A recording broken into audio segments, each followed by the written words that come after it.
Hello everyone, my name is Bessie Head and today I'm going to be drawing my life for you. I was born in a small town in South Africa called Pietermaritzburg on July 6, 1937.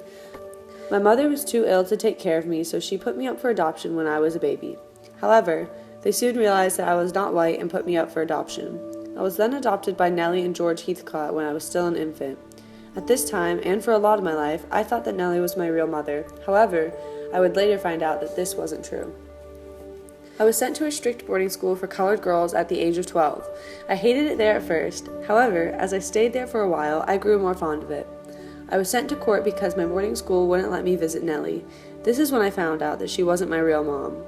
At the age of 16, just after writing my junior certificate exam, I ran away from school and went home to Pietermaritzburg.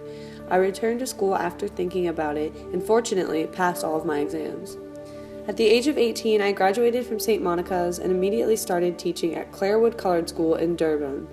I quickly realized that teaching was not the right job for me because my students didn't behave and they didn't appreciate any of my efforts.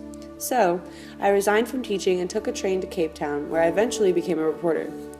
I began working at the Golden City Post, and I was the only woman reporter at the time. The newspaper was specifically for non-white readers. After I got the job, I rented a house. However, when I moved there, I was confronted by many people saying that my skin was too dark. Because of the rude people, I moved to Johannesburg and worked for a magazine called Home Post. This is where I met many helpful journalists that helped me with my writing skills. While living in Johannesburg, I encountered an artist that I greatly admired. However, I was sexually assaulted by him and therefore hit a low point in my life. It was then where I heavily contemplated suicide. After my attempt of suicide, I returned to Cape Town and started to work for the Golden City Post again, but soon became depressed and quit. After I quit at the Golden City Post, I began working for another newspaper company called The Citizen. This is where I met Harold Head, a journalist and member of non-racial Liberal Party. Right after we met, we got married in September of 1961. I thought it was going to be a happy marriage, but it didn't turn out that way. However, we had a child in May of 1962 and named him Howard. I started to feel alienated from both my country and my marriage due to everything not going right at the time. To help me keep my mind off of my life, I started writing poetry and fiction. My husband got accepted into a reporting job called Port Elizabeth.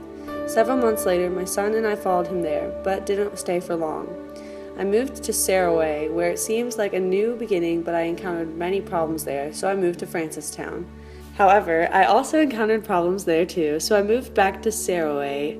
At the time, I was very depressed for so many different reasons, so I stuck to writing, which helped me in many different areas of my life. Soon after this, however, writing didn't help me anymore, and I became extremely depressed. I divorced my husband after 25 years, and so I started to drink more, and eventually my liver became inflamed.